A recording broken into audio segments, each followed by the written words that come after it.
Hello, people. Hello. We're just gonna wait a few more minutes before we start the stream. Well, we're starting the stream before we start the panel. Welcome. I'm Haley, but I also go by Retro. This is my personal Twitch. Welcome. Oh my God. I always forget that I have like a lot of really crazy settings because this is, like I said, my personal Twitch channel, so things are a little hype because it's just for fun that I usually stream, not anything serious. But thank you so much for joining us today. We're going to be talking about kimono and how to do some casual hanhaba, which is a casual type of obi musubi. We're not talking about the spam sushi, but musubi means knot in Japanese. And that's mostly if you're trying to find new types of knots, you might want to look up kimono, musubi.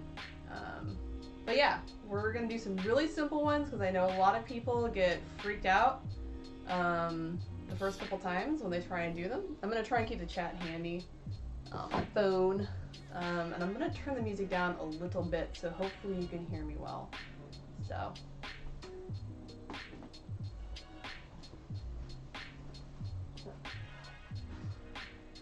If you're going to play, you just want to okay. You can go in there. Just be quiet.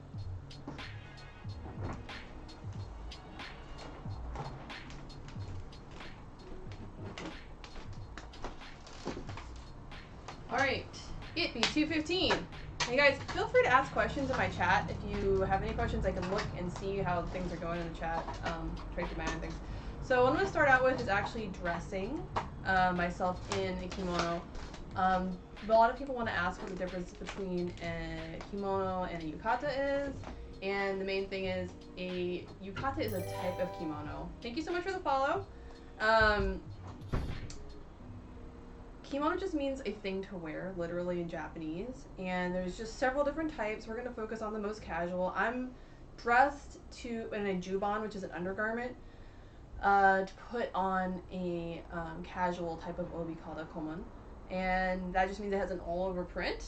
The more subtle and the more small the print is, the more formal it is. I'm going to put formal in quotes because it's still considered quite casual. But you can wear something called an Edo komon, which is like very, very fine print. Almost looks like just tone on tone. Very, very subtle.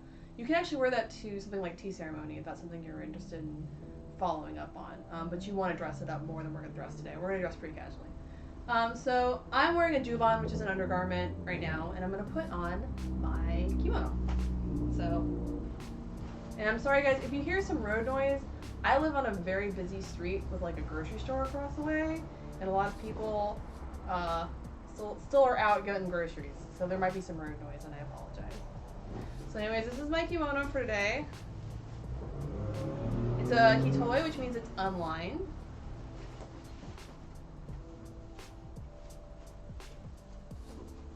And there's like way more elegant ways to get dressed, I assure you. I'm not a professional kimono teacher. Hey AJ, how's it going? There are people who are.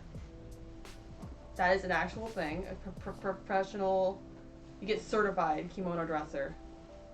So I want to make sure that my juban sleeves actually sit inside my kimono. And the next thing I want to do is grab it by the collar and from the front just kind of bring it and make sure that the back collar stays nice away from my neck.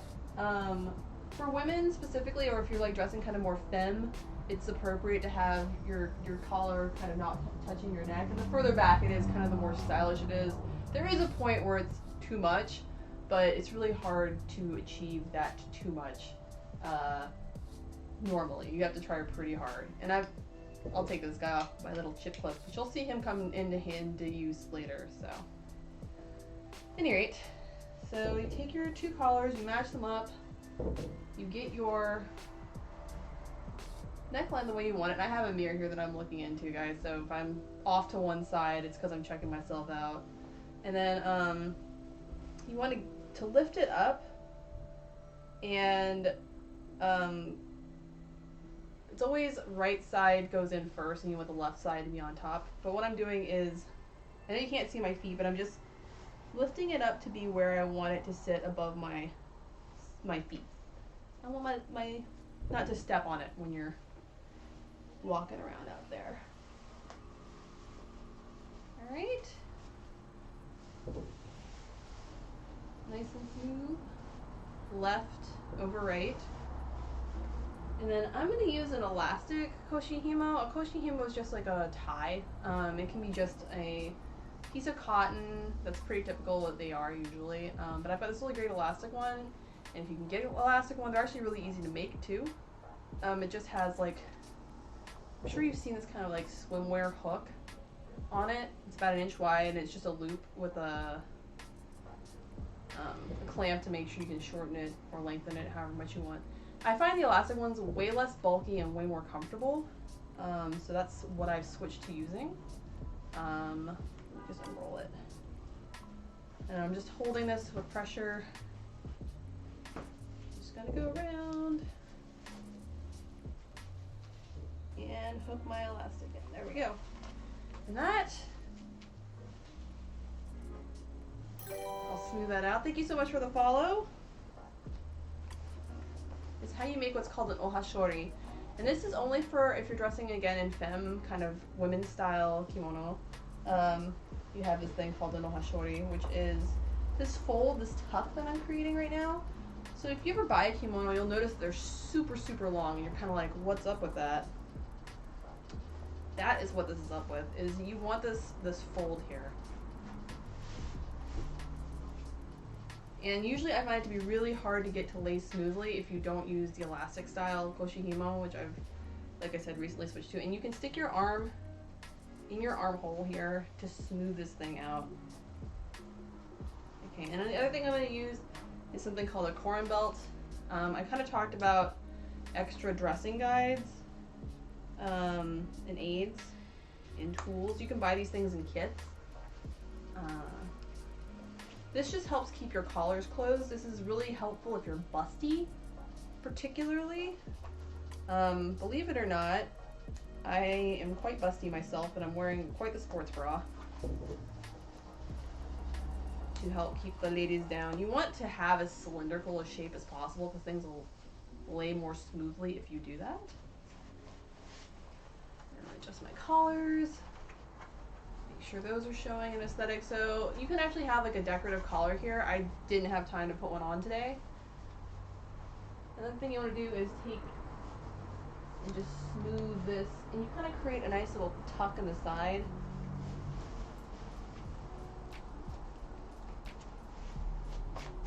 So you just want everything to be as smooth as possible, so pretty good. And then the last thing is, this is called a magic belt, bibbidi bobbidi boo. Gosh, I can't remember the name. There's an actual name for one that's a tie. It's a more traditional style one. I like the magic belt because I'm lazy. It's Velcro.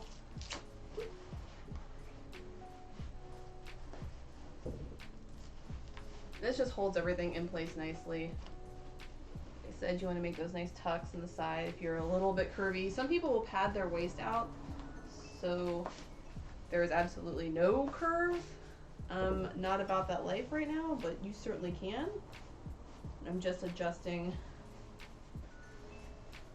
the under layer there because it's not, there you go, wasn't laying quite smooth and flat. Thank you so much for the follow. Thank you. Sheila is my dress form, in case you're wondering who Sheila is. And the very last thing you need is a thing called an obi shin, and this keeps your obi smooth. It's rock hard. And also really handily, it has like a little money pouch if you want to just shove your credit card in there. So that can be useful. You can make your own out of just cardboard. A lot of people do if you don't have access to buying these things. So I am now technically dressed and ready to put on an obi. Do you have any questions, guys, about that particular couple of steps? Just making sure everything's nice and even. And yes, this is supposed to show a little bit. You do want to have, this is your juban again, your juban sleeve. It's totally acceptable and actually desirable to have a little bit of that showing. It's considered fashionable, so just making sure everything is nice and even. All right, so I know a lot of people find putting on an obi really maybe daunting, a little bit scary. I've got some ones that are like so easy, guys. You will never have to freak out. Is it easy to use the restroom? It is just like wearing a dress. I'm wearing, so underneath my juban, I'm wearing a sports bra, underpants obviously, and some sleepy pants, some like capri length sleepy pants, so I don't have any problem showing you like, ta-da! Now you go in the bathroom like you're in a dress and you just pull your pants down. So before I was like, here, let me just show you real quick, and you'd be like, oh, scandal. And then you just smooth everything back into place when you're done. So it's not any different than wearing like a maxi dress essentially. So it's a bit chilly in here. You don't have to wear pants. I just like it. Also, I get the chub rub, the thighs.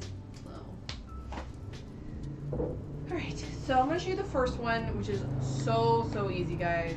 Anybody can do this one, I promise you. So we have two types of obis I'm just going to show you, but we're going to focus on using, so this is a single layer Hanhaba. These are meant specifically to use with yukata for the most part. I've sometimes snuck it out, but when I say single layer, I mean like it's really, really thin. Doesn't have a lot of like to it. Sometimes people call this a heko obi. A true heko obi is almost like a scarf. It's really, really light. But yeah, this unlined, very scrunchy. Single layer, most frequently worn with a yukata. Again, I'm wearing a casual kimono today. So I'm going to go for a 2-layer Hanhaba. And the reason I'm going to use this one the most is because my 2-layer has a very bright contrast. So you'll be able to see the front and the back pretty easily. So this first one, you just want to start out with folding your obi in half, lengthwise. And bringing it around. You can do this either direction, so it doesn't really matter if you're doing this left, like over your left side or your right side. That doesn't matter. That's purely a preference. So you bring it around, you take the folded part, and you want to line it up kind of centered.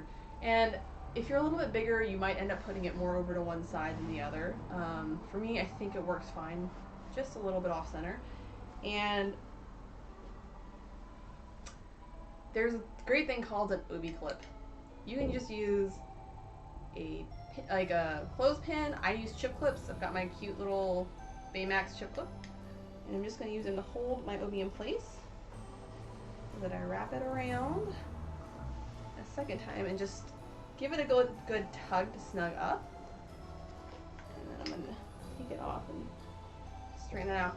And then all you have to do after this point is to kind of offset it so you have this like aesthetic thing happening here.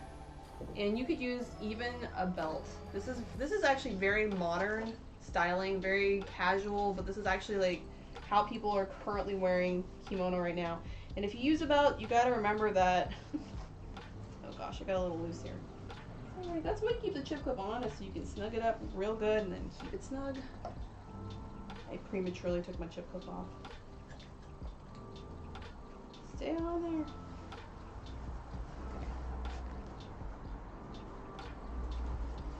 You can just use a belt.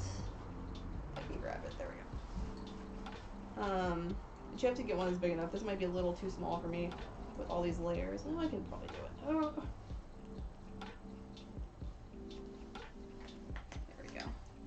And you can make these a little bit more aesthetic. And that is seriously it for this tie. Super easy, very current, very modern. This is something that's just been a style that's been going around. It's called Musubanai, which means like no knot. Very, very stylish. And what's great about this is if you look at the back, it's nice and flat. So if you have to drive or if you're in a seated position all the time, like say you are wheelchair bound, this is a great knot for you because you don't have all that bulk that a lot of the times a lot of the more traditional knots have. So this is a very accessible knot. Very easy to do. As you saw, it took like 30 seconds. So this is a great one if you're just like, get dressed, want to go out, look cute. One of my favorites. Yeah, and it's so simple and so clean and so modern looking. You can use, like, I've seen some really cool thick wide belts, other things like that. So we're going to do one more Musubanai, which is like a no-knot style. And I'll tie that one with a, what's called an OBGman, which is just a tie. Ew. This one, instead of starting out with it being in half, I'm going to use the full length.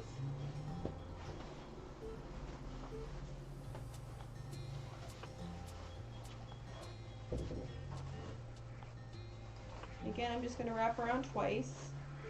I'm going to get my handy dandy chip clip. Whoop.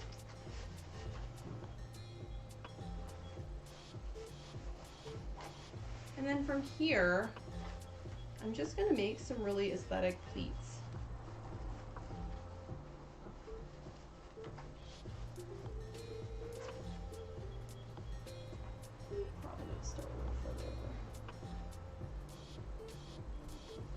I'm just going to make a whole bunch of them and then we'll straighten them out once I get everything tied down.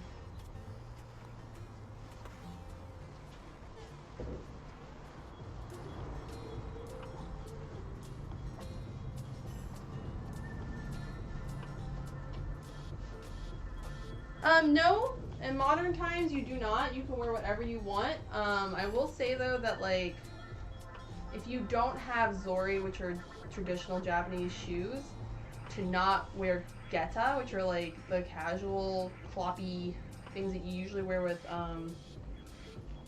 yukata. If you're gonna wear traditional shoes, wear the right ones. If you're not gonna wear traditional shoes, that's totally fine. Whoop, I'm losing my pleats. This is a little bit more challenging, but you guys will get the picture. So this is called an obijime, and it's just a thin cord that you use to help you hold down your obis.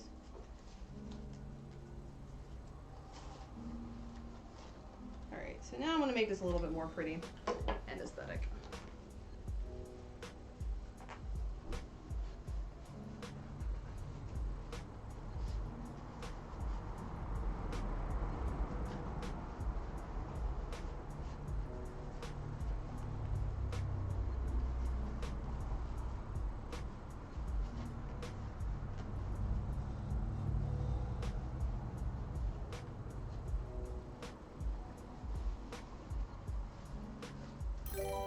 Thank you so much for the follow. Appreciate it.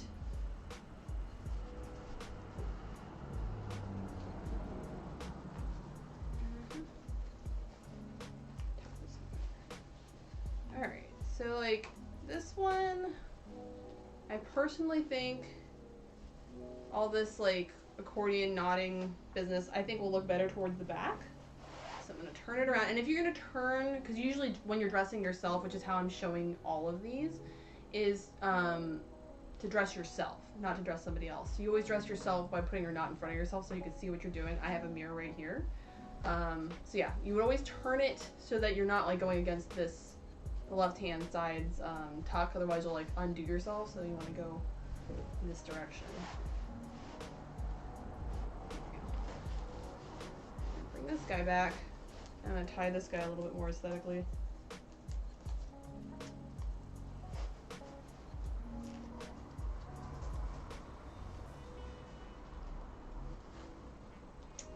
Well, that ain't it. And what? Wrong side over wrong side. This guy goes this way. There we are.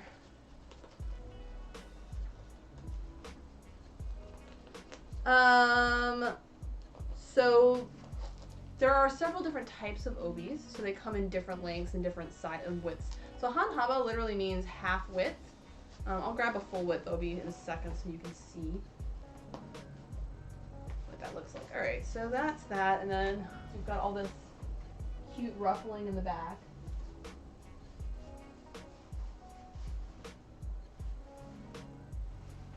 And nice and clean in the front. So again, that one's pretty dang easy, and it doesn't require a lot of like, I don't understand how knots go. You don't have to overthink this one. Very aesthetic, very simple, and again, another good one that I think would work great for driving, or if you have to be in a seated position for a long time, like say if you're going to a concert and you don't want to be stuck in a chair that has like a lot of bulk in the back.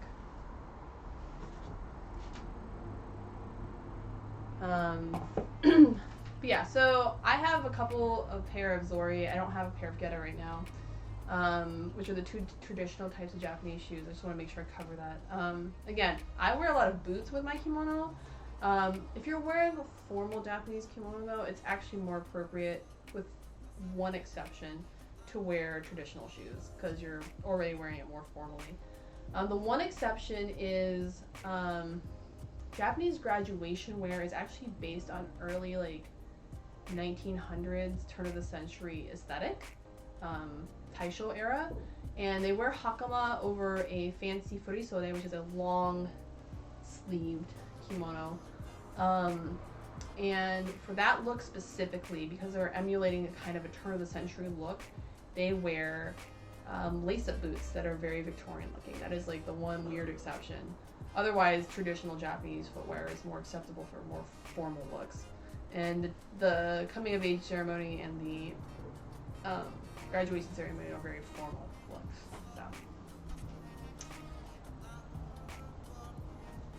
Yeah, geta is usually worn with yukata. They're the wood ones, they're talky. There's women's geta versus men's geta, but they are usually made out of wood and make lots of clucky sounds, which I think is really cute. It certainly is like part of the aesthetic. Okay, I'm gonna show you the next one. So that's 2 out of 3. I'm trying to remember which ones we said we were gonna do. I think the next one we're gonna do is going to be the really classic, what everyone thinks of when they think of tying a yukata bow, which is like, I call it the butterfly bow. I don't know. Bunko is another name, but I don't think it's quite the same. Anyways, we're gonna do that one next. That's like everyone's classic go-to kimono bow. I am gonna grab one quick tool though, which is gonna help me a lot. So,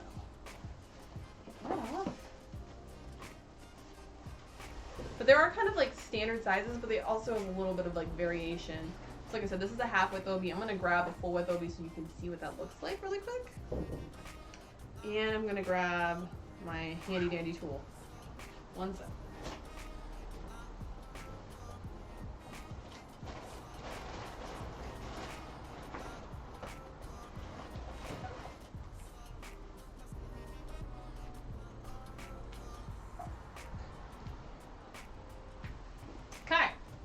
So that's my lovely bedroom and it's a mess back there, so please ignore what's behind the curtain.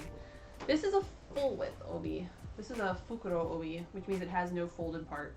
And the Goya obi is a little bit shorter in length, and also it has a section that is like stitched down in half, like the same width as a Hanhaba. So you can see the width difference.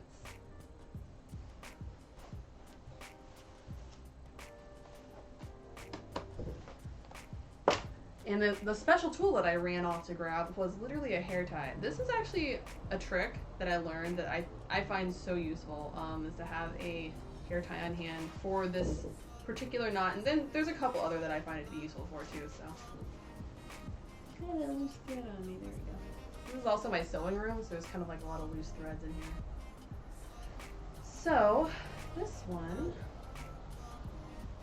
let's start off.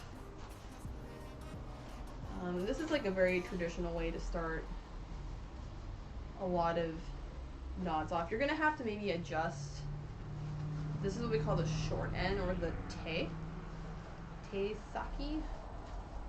And so again, where you need your handy dandy chip clip.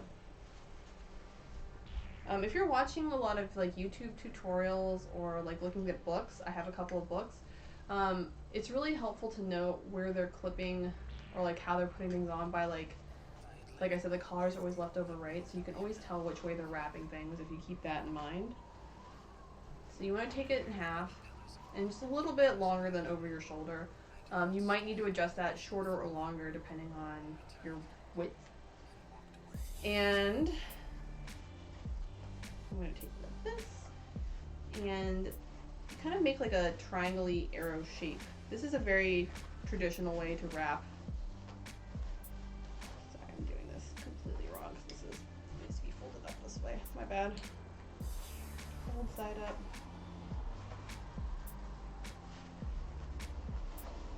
Nice triangle-y arrow shape as you wrap around. A lot of times they'll like turn themselves like and wrap. I personally don't, but that doesn't mean you can't or shouldn't.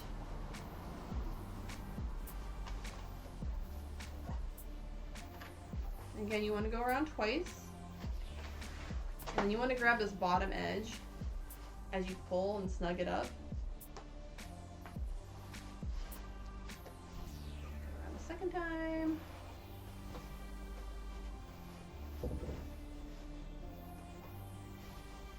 Alright, again, grabbing that bottom edge and snug up.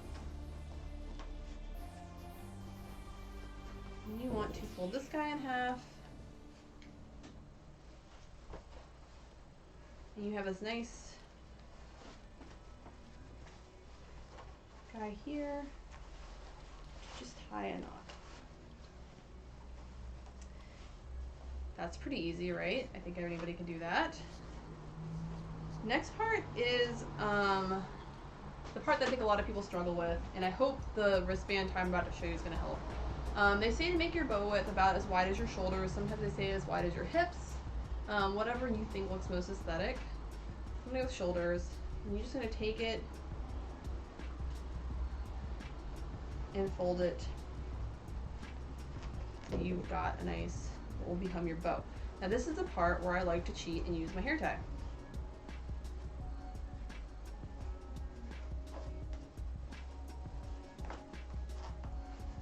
So that your bow doesn't fall apart later while you're trying to struggle with the rest of this knot. And the other thing you can do if you have a hair tie like this is like you can pull the sections out and make it a little bit more aesthetic. So that's like my big secret to this. And then you just take this end and you're gonna fold it. You see this part of the knot here? This is the big chunky part of the knot. We're just gonna take that underneath once and then make everything look nice and neat again.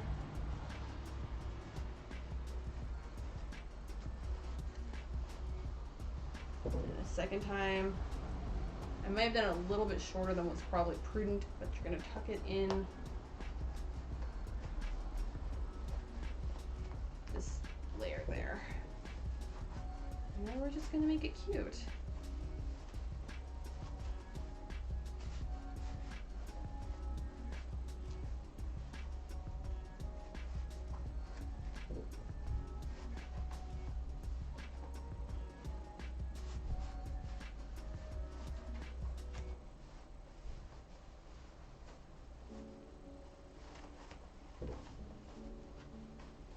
There you go. That is your butterfly knot.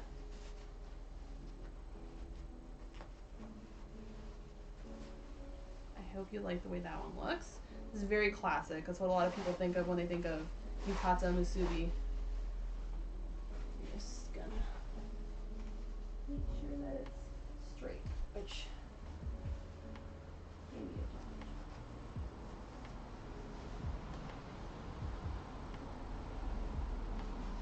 There you go. So nice and clean in the front.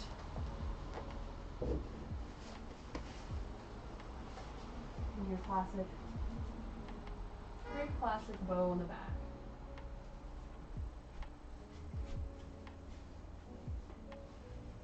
Do we have any questions on that one? Any concerns? Anything I can help you guys sort out?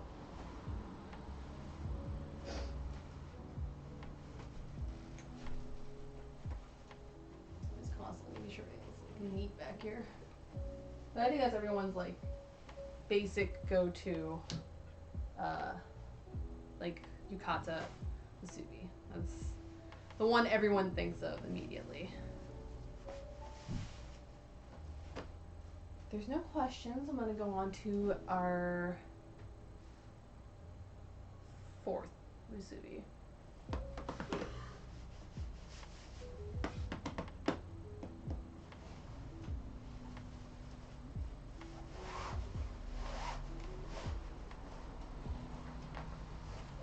And then I'll show you guys a few variations on like how to tie it so that it looks a little bit more aesthetic too, if we have extra time. Yeah, that's my personal favorite trick, is the old hairband. So I actually have to look at the notes for the third one because I don't tie this one very, sorry, fourth one. I don't tie this one very often. And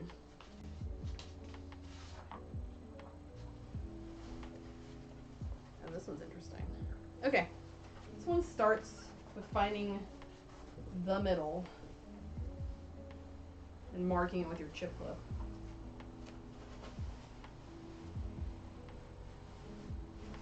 Because you need an even length.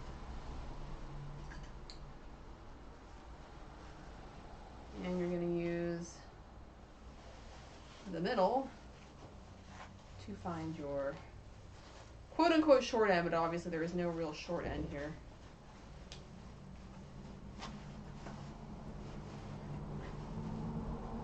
I'm going to use this up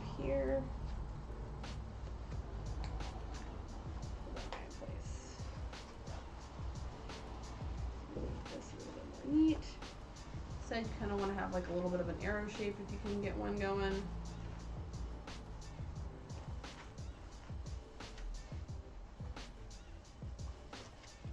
There's your triangle arrow.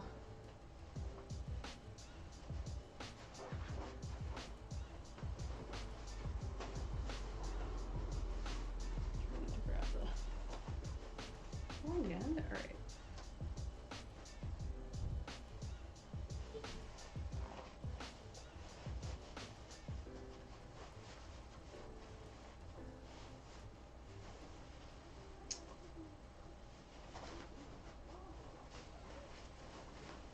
Oh, see, this is going to be too short for me. I'm going to have to do this a little bit different. I always laugh when they tell me, like, I make it really, really long. I'm like, well, what does that mean to you? Really, really long.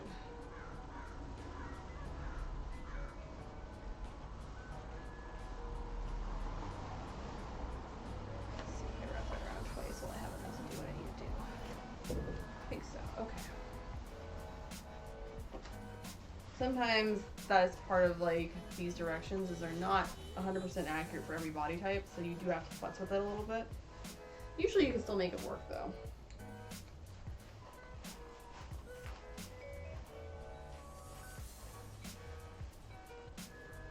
I am obviously not average, small, tiny Japanese size. I am 5'9", and quite tall, thank you. And also equally wide as a result. Alright.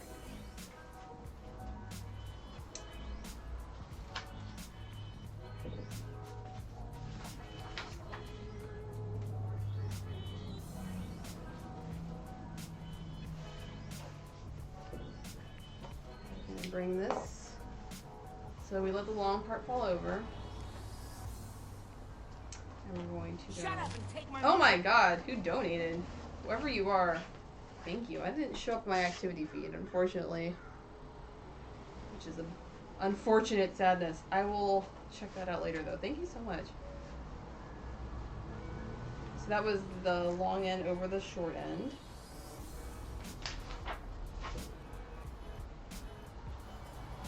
And we're going to make a bow.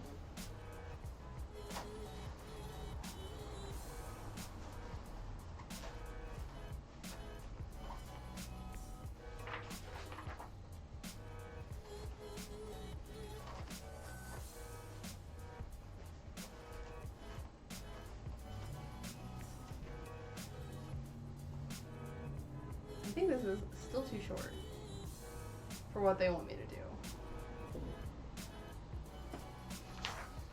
Wow.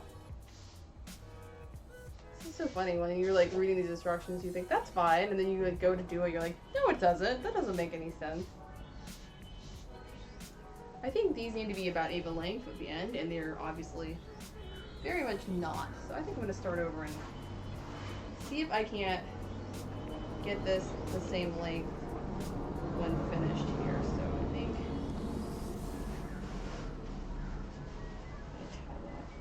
here. It's closer. Okay, I think that's more like it. Shut up and take my money. Thank you. I don't know who that was, but thank you. You're cracking me up, guys. Appreciate you.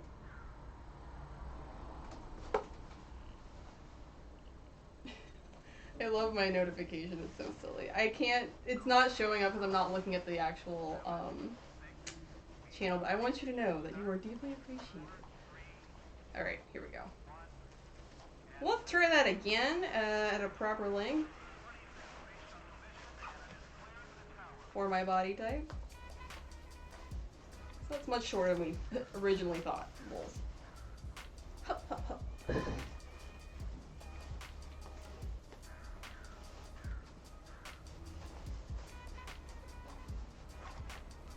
Again, nice snug.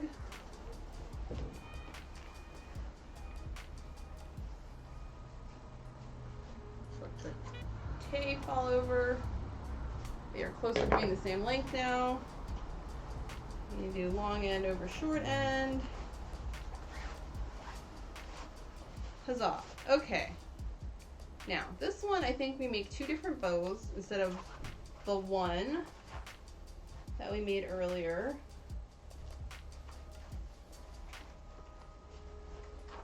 With the butterfly knot that we did. So we actually have 2 different tails. And if I had 2 hair ties, I would use them, but I don't, so here we are.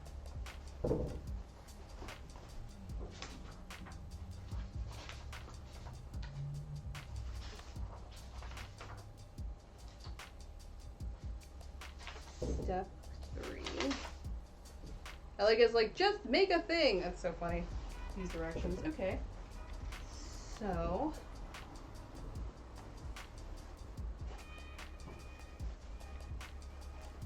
we got 2 different bow ends.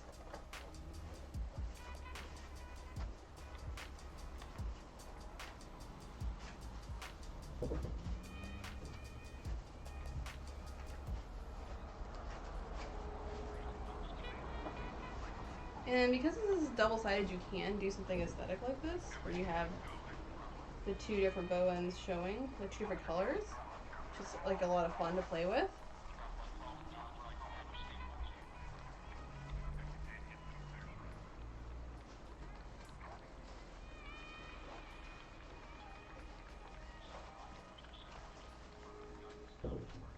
So those are my 2 different bow ends. And then, oh my goodness, a subscription. Good grief.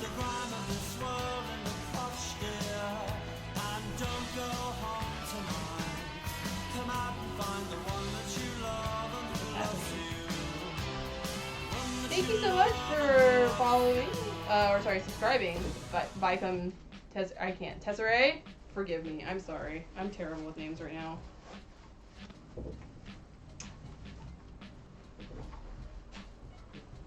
What I think this wants us to do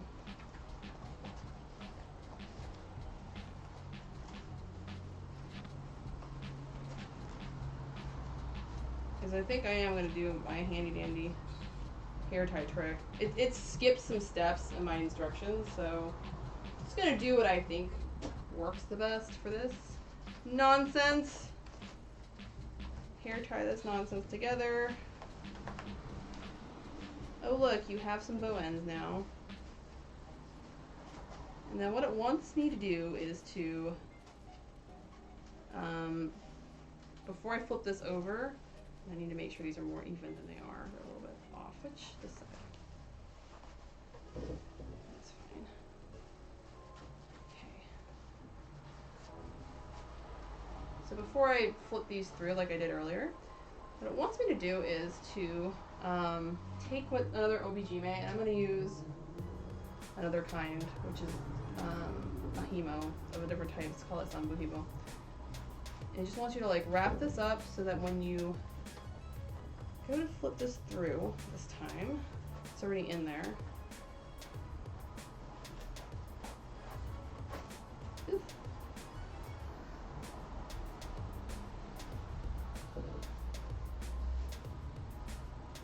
Again, if you wanted to, you could certainly make it so that this side shows.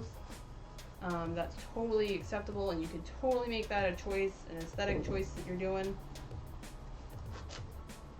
And now that we've got this tuck in here, you can use this to hold the bow down, and just use it to, I'm going to turn this whole thing around so I can see what I'm doing better. There we go. Put this guy on. Make sure it's not twisted. And tighten it up. It's just like another one of those like bikini strap things. I can slide this in the back. You can slide these thin ones called Sambu hemos. These hemo ties like this for an OBGMA. You can slide cute little decorative things called obidome on them. Very popular. There we go. So you can have a cute little like decorative thing. I have one. Let me go grab it for you.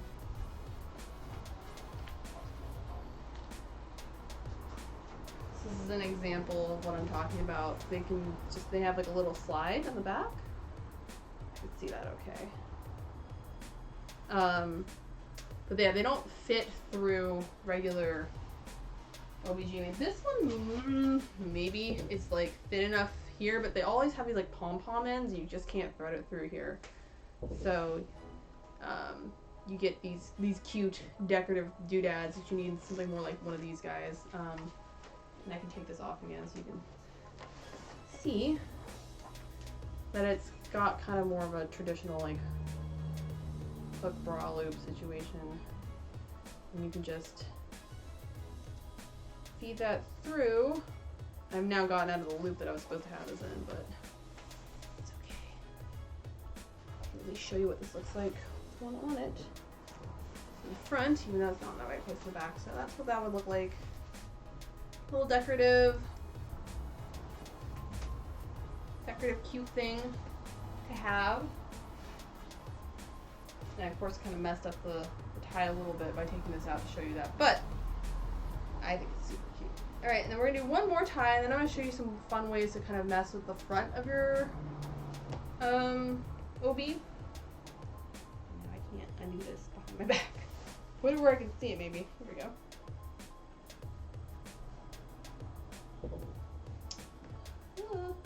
There we go.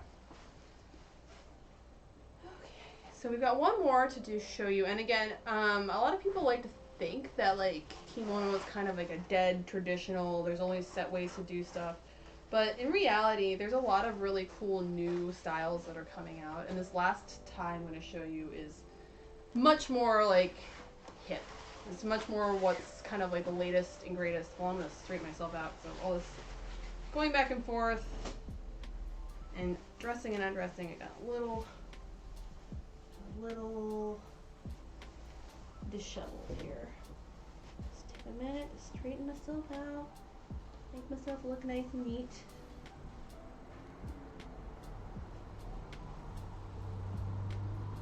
Oh yeah, that stuff's super awesome. I'm really into men's styling as well. So today we're really focusing, of course, on femme styling. The thing that's kind of unfortunate with men's styling is there's not a lot of ways to tie an OB. There's kind of like 2, 3 mostly, and so like that's one of my like the more disappointing parts, I suppose, to me. And then also like a lot of the times traditional menswear is very subtle, and if that's your thing, awesome. If you like suits and like pinstripes and like really subtle prints, men's kimono are going to be for you. I love loud prints. This is actually one of my more quiet ones. I picked it so that the focus could be on the obi today, but I love really bold prints, and so I love the aesthetic of menswear in kimono, but it's not for me. But I do love like the layering and the different browns and all the navies. Like it's super subtle and it's like so clean.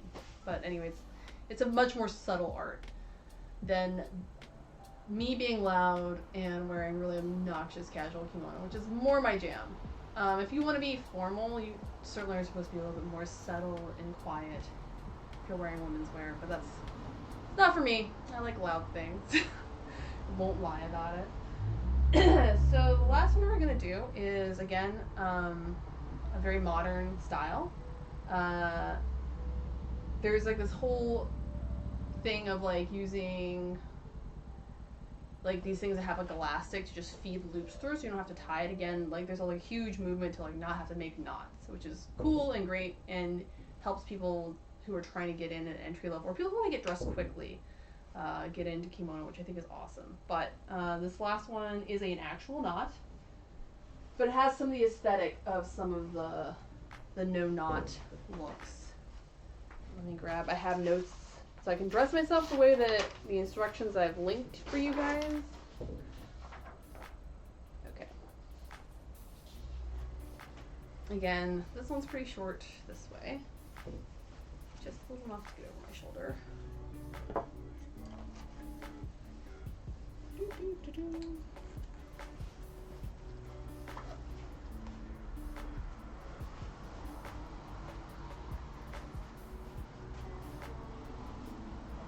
And then after this, we're going to show a few ways, if I have a few minutes, which I think I do, just a few minutes though, not a ton, because you guys got to get to that fashion walk, of how to mess with the front of your obi to make it more aesthetic. Again, tighten up.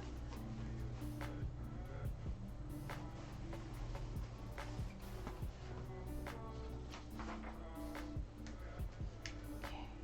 So this one, just bring the tay down and you do the short end over the long end when you tie your knot. Sometimes that really matters. And then I think you just do it, yeah, you do a double knot. Essentially, wait, let me just like, yeah, double knot. And this one, I'm gonna put the outside color out because I can. And then this one's again pretty simple.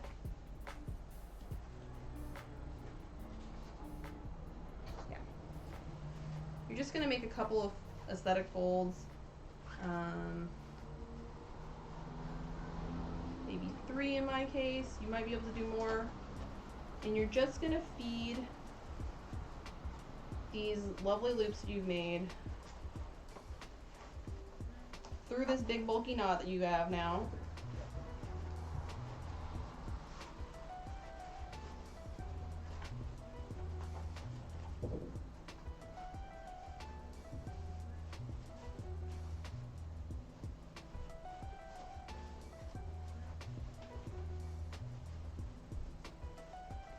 And spread them out, make them look cool. I'm gonna make this a little bit longer. I feel like it would be more aesthetic that way. Yeah, if you have a narrower body, you can make more folds. But seriously, that was again, a very simple one. Looks really neat. This whole like thing of just having like hanging tiers and layers is very, very popular right now in Japan. So yeah. Cool, simple, very in the moment, very fashionable for right now. And it's really cool that there's still like, people always think that like, oh no, like there's just one way to do it. And there people are still out there like making new ties and stuff. So yeah, this is like a very simple, very aesthetic. It's not too bulky. I could probably sit around in this for quite some time without being uncomfortable. So yeah. That is my 5th one. Again, really simple, and I hope that like I've taken some of the mystery out of this for you guys. So here's your chance, like the next 10 minutes, to come up with some questions. Ask them in the chat if you have any. Now's a good time. And while I'm waiting for those to happen, I'm just going to show you some fun ways to mess with the front of your obi as you're getting dressed. Turn around. Okay. So I'm just going to do the same tie. Kind of show some stuff in the back. So, do that a little bit shorter. Just going to use the same tie we just did because it's so quick. Chip clip. Alright, so this is the first wrap around, and this is the second wrap around. You can do stuff like holding it behind your back a little bit.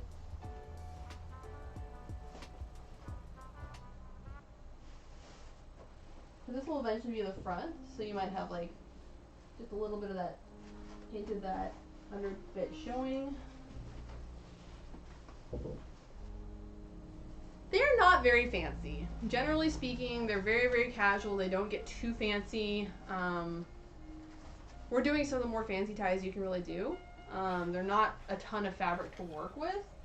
When you see like a lot of really over the top fancy stuff,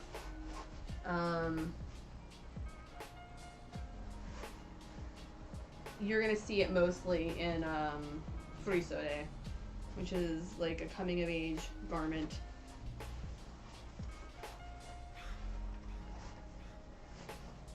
And yeah, kimono and like yukata will always have more styles because it's still an evolving fashion. It's not dead by any means.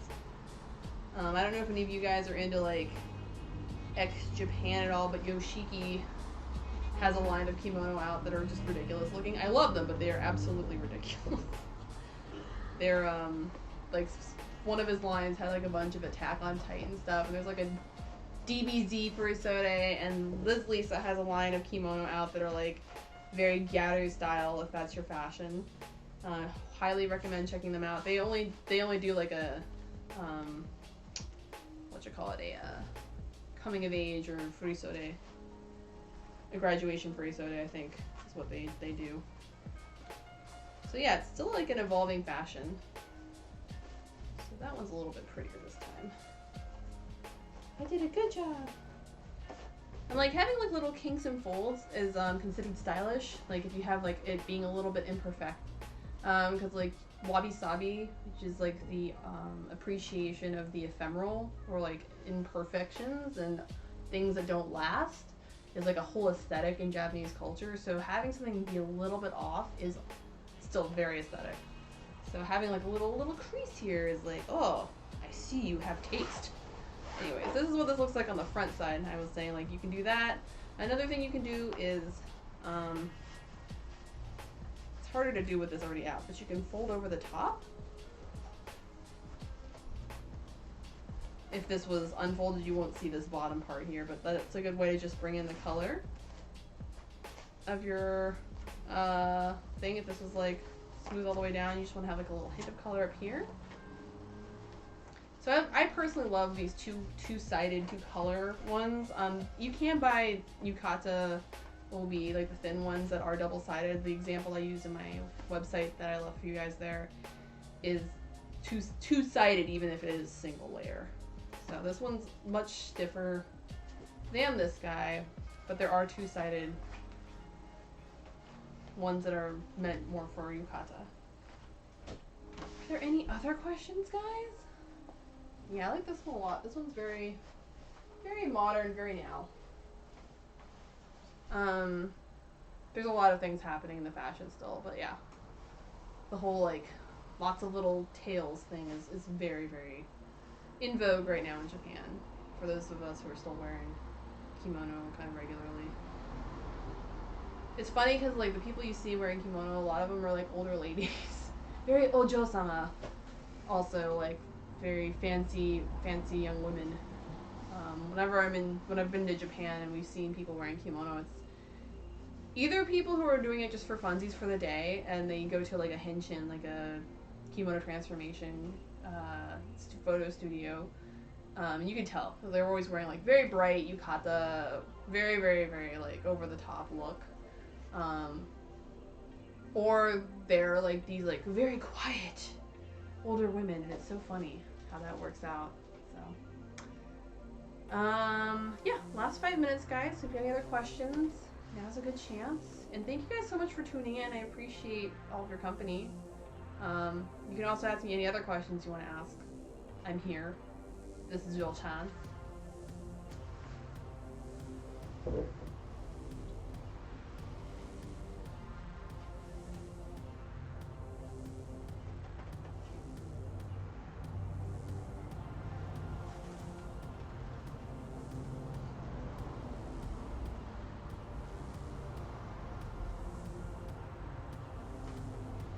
And again, please check out that link. I put up like all of the different ones we covered today, and also some just general information on kimono about seasonality, if that's something you're interested in. What kimonos like you can wear when, what prints are like seasonal. There's always like rules, and just like any rules, you can bend them and break them a little bit if you want to. But that's a good bunch of resources and information I put up there, I hope. I talked about dressing aids a little bit, where you can buy kits if you want to start wearing your own yukata. You obviously don't have to have an undergarment like I have, and I also put a link to like one of my favorite YouTubers about how she wears her kimono, which have like, her yukata, which has like all these like, little secrets. And I'm like, man, that's a lot, but she always looks perfect, neat, and on point, and she is an official kimono instructor, so she's definitely the kind of person you want to ask that information about. So her way is probably best practice, but I also kind of put some like minimum information on like the basic stuff you need to get dressed if that's what you want to try out.